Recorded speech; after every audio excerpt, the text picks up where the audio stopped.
Halo pengguna YouTube yang terhormat, selamat datang. Gimana kabar kalian? Semoga sehat selalu. Di video kali ini kita akan membahas alur film Kelam tahun 2019. Film yang dibintangi oleh Mbak Andin dan Mbak Aura Kasih ini secara garis besar menceritakan mengenai teror sebuah keluarga oleh hantu anak kecil akibat dari kejadian kelam di masa lalu. So, gimana kisah selengkapnya? Let's get to the movie. Film dibuka dengan adegan seorang anak perempuan yang sedang lari-lari kecil di lapangan ilalang. Selain dia, ada juga seorang wanita yang dibintangi oleh Aura Kasih terlihat sedang mengejarnya. Tapi tiba-tiba anak kecil tersebut tertabrak truk dan film dimulai. Ternyata kejadian tadi adalah mimpi si cewek itu. Namanya Nina. Bak sudah jatuh ketimpa tangga. Setelah mimpi buruk, Nina dapat kabar bahwa ibunya sakit. Nina yang sudah berkeluarga lantas mengajak anaknya, yaitu Sasha, untuk menjenguk neneknya. Eyang Dewi kenapa? Mama baru dengar kabar kalau yang sakit. Kita siap-siap ya. Setibanya di sana, ternyata ibunya Nina yang bernama Bu Dewi ini sakit stroke ringan. Saat ngobrol sama dokter, Nina dapat telepon dari suaminya kalau dia belum bisa ke sana karena masih ada pekerjaan. Di sini juga kita tahu bahwa Sasha ternyata punya penyakit jantung. Setelah kepergian dokter, Bu Dewi ini ingin mengatakan sesuatu. Namun karena dia stroke, akhirnya dia diambilkan buku dan menulis sesuatu, yaitu minta maaf. Entah maaf kenapa. Nina banyak salah sama ibu. Nina minta maaf. Saat makan malam, kakak beradik ini ngobrol. Mbak Andin yang di sini namanya adalah Fanny tanya sama kakaknya, kenapa dia nggak pernah pulang udah 3 tahun lamanya nggak kesana. Baru kali ini itu pun karena Bu Dewi sakit. Nina bilang besok bakal ada saatnya dia tahu kenapa hubungan Nina dan Bu Dewi itu renggang. Fanny tanya lagi, apakah itu semua ada kaitannya dengan ruang bayi yang sudah dihias di dekat gudang itu? Nina lantas mengingat kejadian beberapa tahun silam, di mana dia memang sudah menyiapkan sebuah kamar bayi saat dia hamil dulu. Entah itu hamil isinya Sasha, atau mungkin kakaknya Sasha, atau adiknya Sasha, entahlah. Setelah makan, saat Nina ini nyuapin ibunya, Sasha izin ke Fanny buat pergi ke gudang ambil mainan. Karena kata mamanya banyak mainan di sana. Bukannya masuk gudang, ia malah masuk ke kamar bayi terbengkalai itu. Di sana, ia tiba-tiba terkunci dan melihat benda-benda itu bergerak sendiri.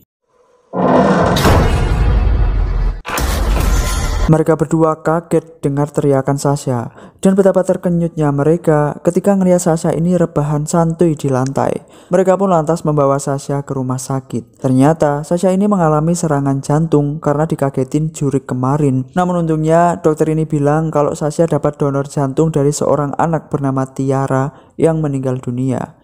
Ini orang tuanya. Kita harus ikhlaskan kepergian Tiara. Sebagai rasa terima kasih, Fanny dan Nina ikut ke pemakaman Tiara. Saya duluan ya, Bu. Permisi.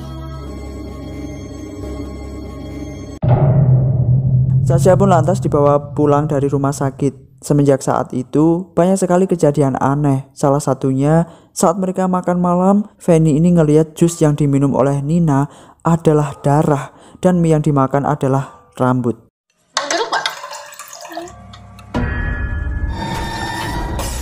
Namun, Nina yang tidak melihatnya menganggap Fanny ini prik dan jadi bad mood. Nina akhirnya lanjut menidurkan Sasha, dan sebelum tidur, ia membacakan cerita Putri Salju. Namun, belum sampai selesai. Dia meminta Putri Salju untuk pergi dari kerajaan. Tidur ya? Keesokan harinya, Sasha ngelihat sosok anak kecil yang membawa boneka persis bonekanya Tiara. Di teras, Fanny ini minta maaf atas kejadian semalam. Nina masih tidak percaya karena masih nggak masuk akal gitu. Dia malah akhirnya menceritakan alasan kerenggangan hubungannya dengan si Ibu Dewi. Aku tuh takut, Mbak. Gak masuk akal. Mungkin ini saat yang tepat untuk kamu tahu. Di mana Bu Dewi itu merahasiakan kondisi anak pertamanya Nina. Jadi dulu, ternyata Nina ini pernah hamidun di luar nikah sama si Riko cowok Mukundo. Meskipun Riko ini gak mau tanggung jawab, Nina tetap sangat menantikan kelahiran sang bayi. Ia pun sudah menyiapkan kamar untuk calon bayinya itu. Namun, sayang seribu sayang, anaknya Nina yang pertama itu meninggoy.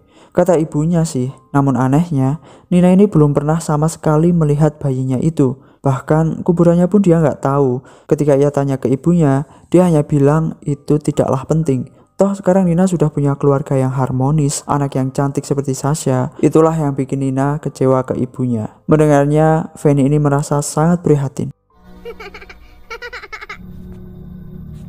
Di dalam rumah, Sasha akhirnya punya teman baru. Dia suka main di gudang. Kira-kira siapa ya teman barunya itu? Saat hendak tidur, Nina ini ingin melanjutkan cerita Putri Salju yang belum selesai kemarin. Tapi Sasha bilang udah ada yang ceritain, yaitu temennya. Kok Sasha tahu ceritanya? Sudah ada yang menceritakannya. Oh ya? Siapa? Itu semua kata teman Sasha. Kenapa, Ma? Sasha bikin Mama takut ya? Mendengarnya, Nina merasa sangat ketakutan. Ada di sini teman Sasha. Nina pun semenjak itu juga sering melihat keanehan di rumah itu. Hantu yang selalu memanggilnya ibu.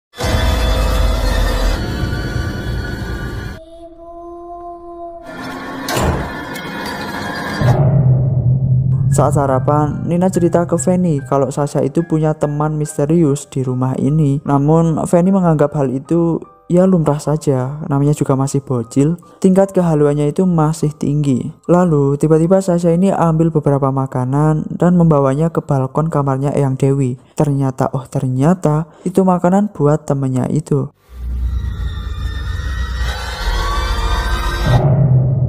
Temennya itu bilang dia bakal menyakiti Eyang Dewi kalau Sasha ini nggak menuruti apa permintaannya. Nina yang melihatnya langsung membawanya masuk. Sasha bilang dia di balkon itu sama temennya. Nina yang menganggap Sasha halunya makin parah segera memarahinya dan bilang buat berhenti ngadi-ngadi. Sasha harus turutin apa kata teman Sasha. Kalau enggak, yang dia mau disakitin, Ma. Masuk kamar. Sasha tuh makin hari makin aneh. Jangan terlalu keras sama Sasha. Di malam harinya saat Eyang Dewi tidur, hantu bocil itu menguji kesetrukan Eyang Dewi sampai dia jatuh dari kasur.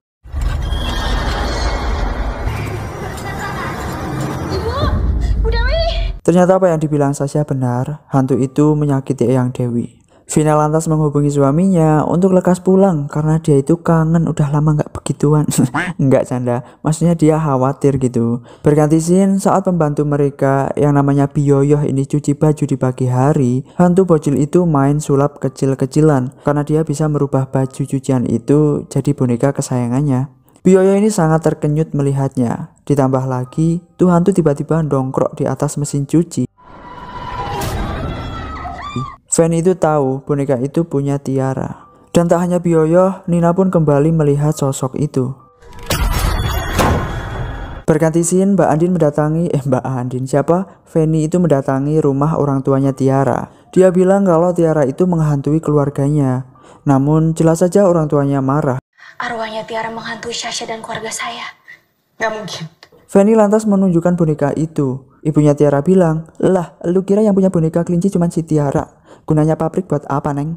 Lagian bonekanya Tiara aku taruh di kuburannya kok saat mau pulang." Fanny pun terdiam 10.000 bahasa. Kemudian saat dia mau pulang, Fanny ini ngelihat foto Tiara.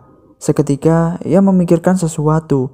Entah apa yang ia pikirkan. Yang jelas bukan mikirin cicilan motor. Setelah dua awewe itu ngerumpi cukup lama, akhirnya Fanny pulang karena udah malam. Di perjalanan, dia diperlihatkan oleh sosok hantu bocil itu.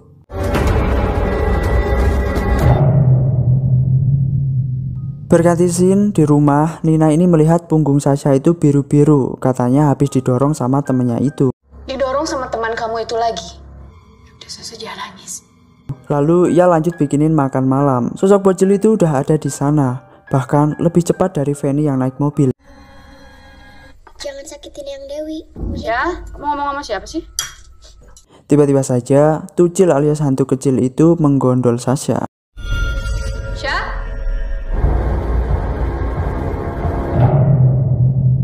Saat Nina mencarinya, tiba-tiba Sasha ini udah rebahan santuy di kolam bawah sama Tucil. Mereka pun segera membawa Sasha ke rumah sakit. Ternyata di rumah sakit Sasha ini ditangani oleh Dr. Riko, Dr. Mokondo yang sudah pipis enak di rahimnya Nina. Seketika Nina jijik melihat Riko. Aku jijik sama Mas. Aku jijik. Riko mengira Sasha itu adalah anaknya. Namun Nina bilang anak mereka ini sudah lama mati. Sasha adalah anaknya dengan suaminya yang sekarang. Nina juga berharap kalau itu adalah pertemuan terakhir kalinya dengan Rico. Sasha itu anak aku sama suami aku yang sekarang. Maafkan aku. Dan aku harap ini adalah pertemuan kita terakhir. Dengan segera, ucapan Nina ini terbukti. Saat Dr. Rico mau pulang di malam harinya, ia diteror oleh si Tucil yang berujung pada kematiannya.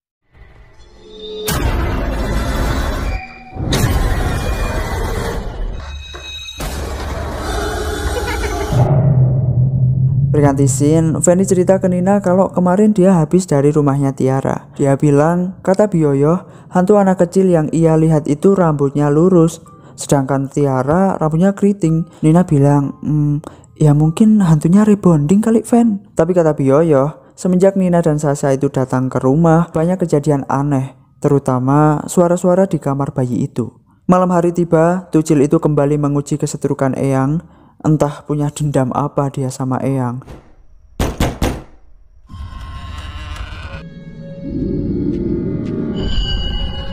Eyang yang sangat ketakutan mencoba kabur dengan kursi roda itu. Tapi tenang, hantu ini peka kok. Dia bantuin Eyang dorong kursi rodanya sampai jungkel di tangga. Nina dan Fanny ini sangat terkenyut melihatnya. Ternyata Eyang ini bablas guys. Nyawanya dipinjam malaikat.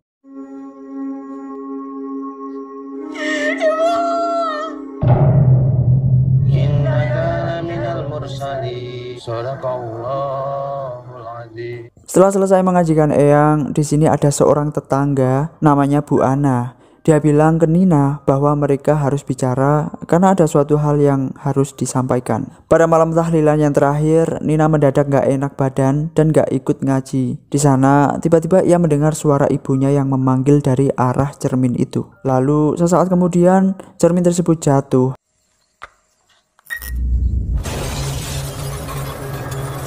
Ternyata, di balik cermin itu ada dokumen yang tersimpan. Setelah dibuka, dokumen itu berisi surat kelahiran dari Rumah Sakit Medika Sri Asih, tempat di mana Nina ini melahirkan anak pertamanya, dan juga ada surat penitipan anak di panti asuhan Kusuma Hati. Nina ini curiga bahwa Bu Dewi bohong. Sebenarnya anaknya Nina dulu belum mati, tapi dititipkan ke panti itu. Soalnya surat itu mengatakan bahwa anaknya lahir dalam keadaan sehat. Malam itu juga, ia segera menanyakan hal tersebut ke Bu Ana. Ternyata benar, Bu Ana lah satu-satunya saksi yang mengetahui rahasia itu. Bu Dewi terpaksa menitipkan anak itu ke panti asuhan karena ia nggak mau menanggung malu Nina hamidun di luar nikah. Keesokan harinya, ia lantas mendatangi panti itu. Kata pengurus panti, memang benar, dulu Bu Dewi menitipkan seorang anak cewek, tapi dia itu memiliki kepribadian yang agak lain, dimana dia itu tidak pernah main bareng sama teman-temannya. Satu-satunya teman hanyalah boneka kelinci itu. Ia selalu berusaha untuk kabur dari panti karena pengen ketemu ibunya. Hingga suatu ketika, kejadian naas terjadi. Ia tertabrak truk saat hendak mencari bonekanya yang hilang karena dibuang oleh teman pantinya. Pantas saja, Nina dulu pernah bermimpi hal serupa. Ya, mungkin saja itu adalah tanda bahwa dia mau pamitan sama ibunya. Mungkin anak saya mau berpamitan dalam mimpi saya. Malam harinya saat mereka ngumpul, tanpa mereka sadari, Sasha ini naik ke atas mengikuti si Tucil. Sesaat kemudian, barulah mereka menyadari dan segera mencarinya. Nanti aja ya teleponnya. Sasha kemana? Bukannya tadi dia di situ. Sasha? Fanny yang nyariin di kamar bayi, bukannya ketemu Sasha, malah ketemu Shushu. Maksudnya hantu.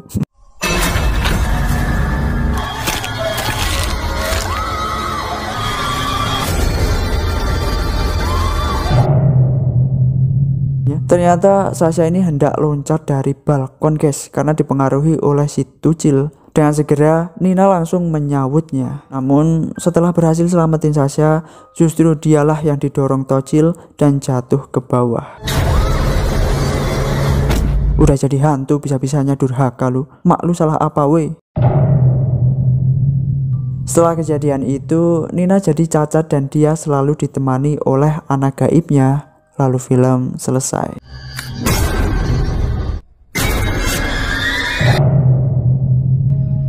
Pesan yang bisa kita ambil dari film ini adalah jangan pacaran. Loh, Kok bisa? Ya iyalah, kan penyebab ini semua gara-gara Nina pacaran suka gelap-gelapan sampai akhirnya Hamidun 3 bulan. Gue Danang izin pamit dan undur diri, dan sampai jumpa di alur film berikutnya.